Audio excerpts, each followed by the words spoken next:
El Fondo Monetario Internacional publicó recientemente sus más recientes proyecciones sobre el crecimiento de la economía global y de acuerdo a sus estimados, la economía a nivel internacional crecería este año 2025 un 3%. Eso significa, cuando se compara con las estimaciones que habían realizado en abril, una mejoría de 0,2, es decir, en abril se había estimado de crecimiento para este año de 2,8% y ahora se estaría registrando un crecimiento del 3%. Estados Unidos se tenía previsto que crecería 1,8 y ahora se tiene previsto que crecerá 1,9%. La zona euro de 0,8% que se estimaba en abril, pues ahora crecería un 1%. Y Latinoamérica, que se pensaba que crecería 2%, ahora crecerá 2,2%. Esa mejora en las estimaciones o proyecciones del Fondo Monetario Internacional se debe a que supuestamente, de acuerdo al fondo, la política arancelaria de Trump no iba a ser tan agresiva como la que finalmente se está viendo y se está aprobando. De acuerdo al fondo, pues se tiene riesgo todavía por la política arancelaria, se tiene riesgo de lo que pudiera ser la disrupción, pero no tan agresiva esa política o esos riesgos como lo que se tenía previsto inicialmente. Y por lo tanto, ellos hacen un ajuste hacia arriba de lo que es el crecimiento de la economía a nivel global. Si entramos a ver en detalle, pues tenemos que las economías avanzadas crecerían, de acuerdo al Fondo Monetario Internacional, 1,5%. Fíjense que es un crecimiento relativamente bajo en comparación con lo que históricamente se registraba de crecimiento. Estados Unidos únicamente 1,9%, cuando usted tenía que Estados Unidos que podía crecer perfectamente 3%, 3,5%. Tenemos ahora un crecimiento únicamente de 1,9%. Recuerden la relación existente entre el crecimiento de la economía de los Estados Unidos y el crecimiento de la economía dominicana. Por cada punto que crece Estados Unidos, República Dominicana puede crecer 2 puntos. Ahora, ese 1,9% contrasta con lo que la Reserva Federal ha estado estimando de crecimiento para Estados Unidos, 1,4%, y también contrasta con lo que en el primer semestre se ha registrado de crecimiento, y eso lo vamos a analizar en un momento. Volvemos acá a ver otras zonas, como es el caso de la eurozona, que se tiene un crecimiento de 1%, y Alemania 0,1%. En realidad, aquí esta proyección de Alemania me da la impresión que está todavía sobreestimada. Pienso que Alemania va a estar en recesión, al igual que en el año 2024. Yo creo que Alemania va a quedar en recesión este año. Francia 0,6%, Italia 0,5%. España, que sigue siendo el país de la eurozona con mayor ritmo de crecimiento, los países grandes, registraría un crecimiento de 2,5%. Es menor que el 3,2% del año pasado, pero es el más importante de los países grandes de la eurozona. Japón, 0,7%. Fíjense que es de los pocos países que mejora con relación al año pasado. De una forma significativa, es decir, medio punto porcentual, 0,2 a 0,7. Fíjense que Estados Unidos baja de 2,8 a 1,9. Canadá se queda igual, 1,6 y 1,6. El Reino Unido me da la impresión que ese 1,2 que está estimando el Fondo Monetario Internacional estaría sobreestimado.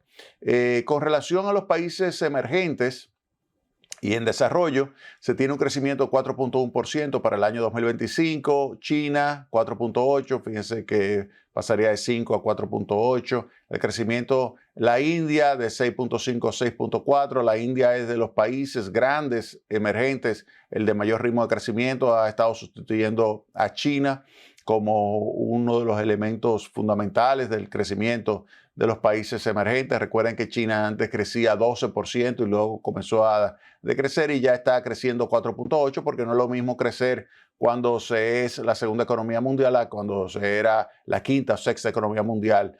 La India ha sustituido en ese sentido a la China en materia de crecimiento.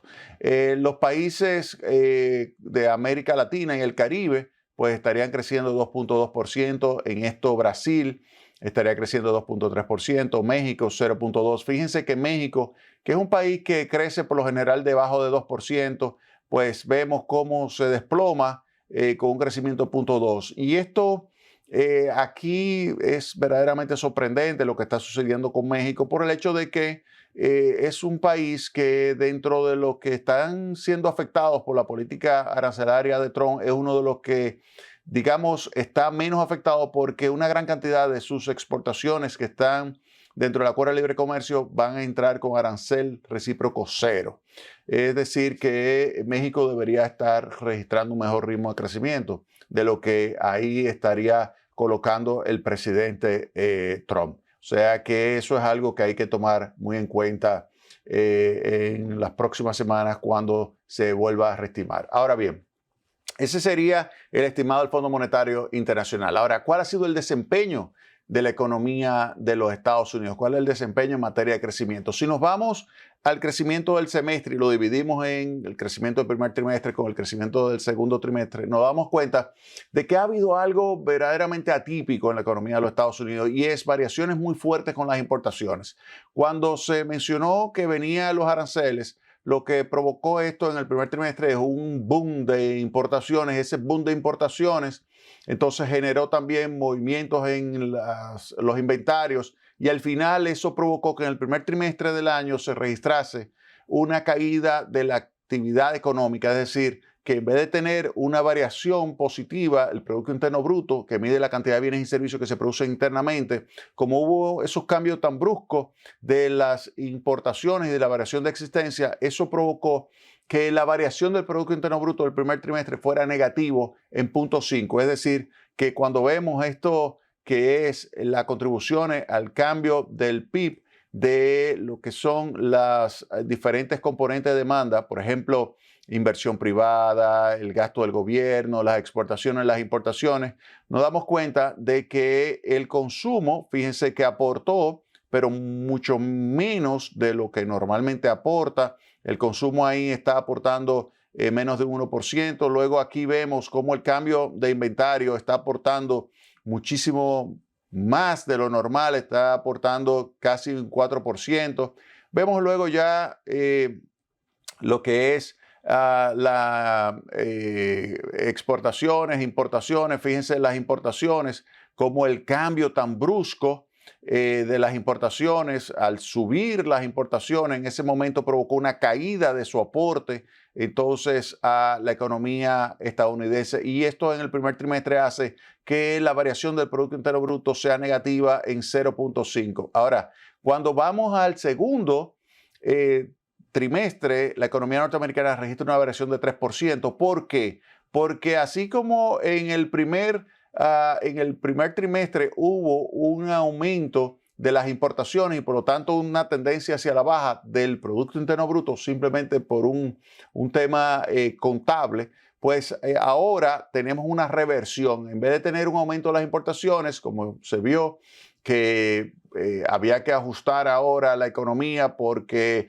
no iba a seguir aumentando los inventarios, pues entonces ahora lo que vemos es una caída de las importaciones y una situación donde se revierte entonces ese impacto negativo y ahora tenía un impacto positivo.